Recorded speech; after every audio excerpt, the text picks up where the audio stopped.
Halo teman-teman semuanya, 朋友们大家好，欢迎来到陈明子小明的频道。Sebenarnya ngapain sih kita belajar bahasa Mandarin? Lagi pula bahasa Mandarin kan bahasa tersulit di dunia. Ngapain sih kita harus mempelajari bahasa Mandarin? Kenapa nggak belajar bahasa lain aja?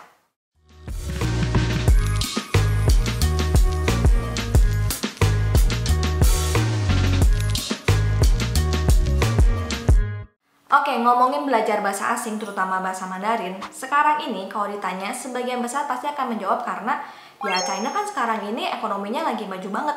Kalau kita bisa menguasai bahasa Mandarin, maka jenjang karir kita akan lebih bagus. Kalau kita bisa sampai kerja di perusahaan China, gaji kita juga akan lebih besar dibandingin cuma di perusahaan lokal doang. Selain itu, kalau misalnya kita bisa menguasai bahasa Mandarin, kita bisa pergi ke China tanpa tour guide, kita bisa kuliah di sana, kita juga bisa memperbesar kemungkinan kita untuk berbisnis dengan orang China. Yap, kebanyakan orang pasti akan ngerasa manfaat utama belajar bahasa Mandarin itu pasti berkaitan dengan ekonomi, betul? Semua manfaat itu tadi ya yang memang paling diagung-agungkan dan yang paling banyak dirasakan orang sekarang ini. Tapi setelah dipikir-pikir lagi lebih mendalam, apalagi Xiaomin juga kan udah belajar bahasa Mandarin tuh cukup lama ya, dari 2011 sampai sekarang. Menurut Xiaomin pribadi sebenarnya manfaat belajar bahasa Mandarin itu nggak cuma sekedar dari segi ekonomi semata. Ada juga beberapa hal lain yang nggak kalah bernilainya. Apa aja? Yang pertama, bikin diri jadi lebih teliti dan disiplin. Teman-teman di sini juga tahu sendiri kan kalau bahasa Mandarin itu beda nada, beda arti. Selain itu, pada saat kita menuliskan Hanzi, kita juga harus menuliskan Hanzi tersebut sesuai dengan urutan yang ada. Kalau misalnya nggak sesuai urutan, ya kitanya juga akan kesulitan pada saat menghafal Hanzi tersebut.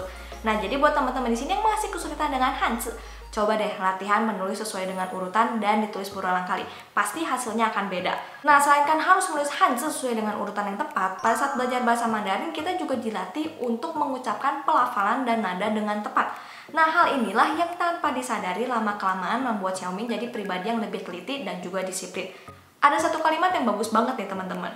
无规矩不成方圆，写汉字就要按照规矩来才能写得方方正正，做人也得有规有矩才能做得堂堂正正。Yang kedua, membuat diri kita menjadi lebih kreatif. Riset telah membuktikan bahwa belajar bahasa Mandarin, bahasa yang bernada, membutuhkan kinerja dari dua belah otak. Jadi buat teman-teman yang sekarang ini lagi belajar bahasa Mandarin, mungkin teman-teman masih ngerasa, duh kok aku masih nggak hafal-hafal nadanya ya, kok aku masih bingung untuk membedakan nada a. Dan aku juga masih nggak bisa ngebedain, aduh Hanzi yang ini tuh dibacanya seperti apa ya. Nah, tenang aja, itu berarti kemampuan kreativitasnya lagi dilatih loh teman-teman. Di saat kita sudah terbiasa, itu berarti kemampuan kreativitas otak kita juga meningkat loh. Yang ketiga, bahasa Mandarin membuat mental jadi lebih kuat.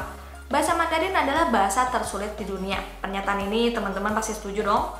Ya, karena bahasa Mandarin adalah bahasa tersulit di dunia, jadi buat teman-teman yang sekarang masih berjuang untuk belajar bahasa Mandarin, walaupun sekarang mungkin kemampuan bahasa Mandarinnya belum mencapai level yang diinginkan, tapi kalau kamu masih belajar sampai sekarang dan gak menyerah, itu tandanya mental kamu juga makin kuat loh. Jadi buat kamu-kamu yang masih berjuang belajar bahasa Mandarin, jayo!